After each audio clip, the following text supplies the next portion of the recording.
The WitchFinder General. This movie, though, is pretty heavy. There's also a killer band named after this movie. It's coming to take you away.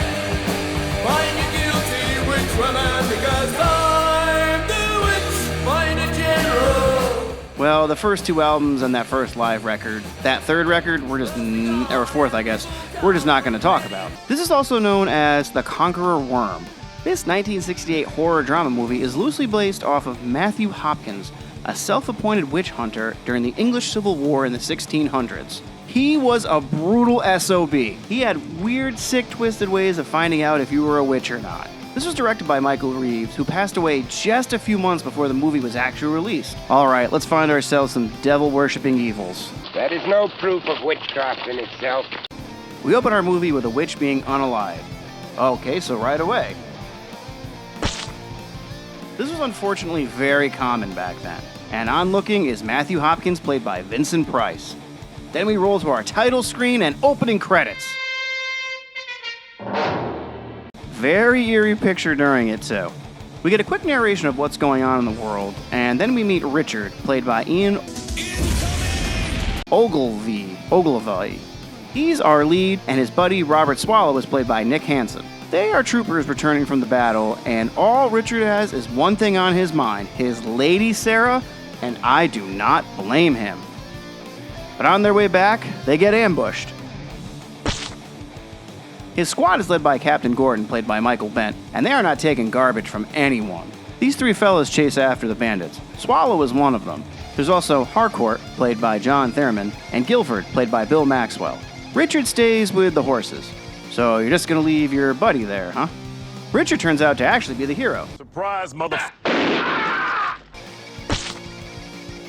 He returns home first to be greeted by John Lowles, played by Rupert Davis. He is Sarah's uncle, and one of my favorite roles by him is when he was the priest in Dracula Has Risen from the Grave. He also played a smoking hot babe's uncle in that movie, too, which actually came out the same year as this one. He tells him to marry Sarah and get her the hell out of this shithole town. Sarah is played by the beautiful Hilary Heath, who unfortunately passed away in 2020. And they waste no time catching up. Here comes trouble. Hopkins and his sidekick John Stern, played by Robert Russell. Richard heads back to meet up with his platoon. He actually bumps into Hopkins on his way back. Hopkins tells him he's heading into town to deal with some Satan-worshipping priests. Why do you want to know, soldier? I guess you can kind of figure out who that is. Hopkins tries to arrest her uncle, but Sarah tells Hopkins that she is just a farm girl and she'll do anything to help her landlord. And she is a better tenant than I ever was, that's for sure. Little does she know it's not helping. I can't show you what happens here, but John also tries to have his way with her. Both these dudes are sick, twisted bastards. They pull a false confession from John Lowes and a few others in town, and they make an example of them.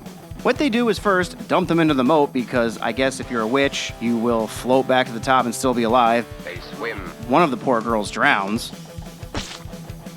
and two unfortunately get unalived by hanging. Take them to the tree. Real quick, I need to say this. This whole thing back then is sick and disgusting. Many, many innocent people were killed in the name of witch hunt, and it's absolutely horrible the way people were treated.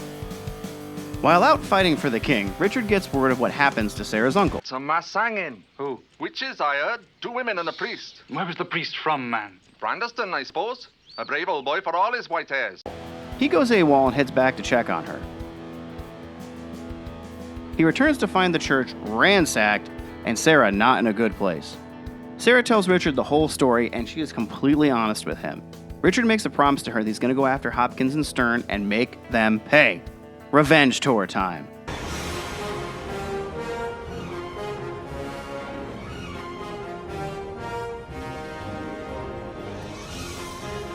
He finds Stern in a bar, and Richard wastes no time kicking his ass. And they call me.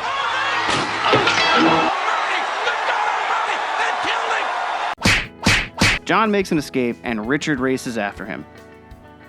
What's good horse chasing music?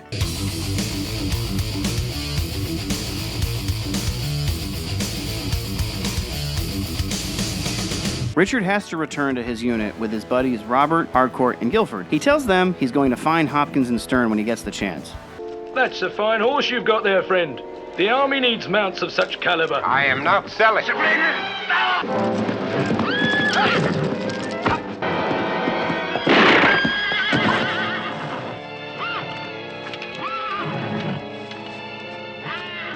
Hopkins and Stern have fallen a little bit out of their waves.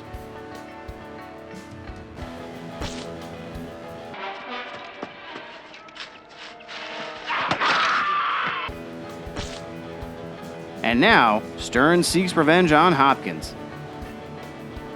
Luckily for Richard, his general sends him on a mission that will take him real close to where the two of them are going to be. It's madness. It's justice. It's my justice. And guess what Hopkins is up to in Sarah's town? Burning witches. What an asshole. He has this poor innocent girl burned at the stake by being lowered into the fire. I bet you she didn't want to sleep with him.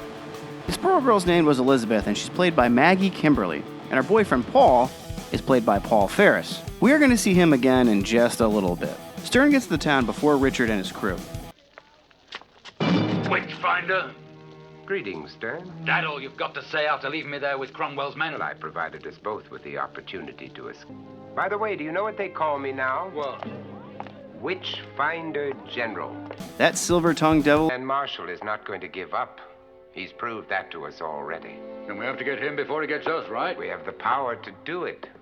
Legally. Prove him a witch, Exactly. They hatch a plan to kill both Sarah and Richard by setting them up for witchcraft. Drop that sword, soldier. This man accuses you, Sarah Lowes, and you, Richard Marshall, of consorting with the devil. Is that not so, Master Webb? 'Tis that, sir. Oh, well, Paul. Yeah, he tried. But he's not dead yet, and we will see him again later. They take Richard and Sarah to the tower, and the worst work to them. Paul is able to get a hold of Richard's three friends and tells them where Hopkins has taken them, and what he is planning to do. From the magistrate, authorization. Well, we'll go back and get one then.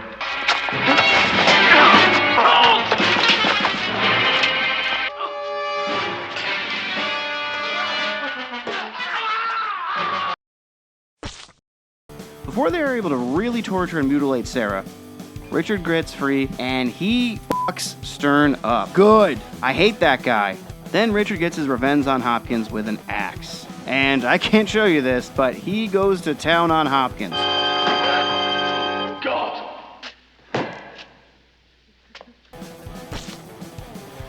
Took him away from me. You took him from me. You took him from me. You took him from me! You took him from me! To put him out of his misery. And that kind of sends Richard over the deep end. So yeah, the end.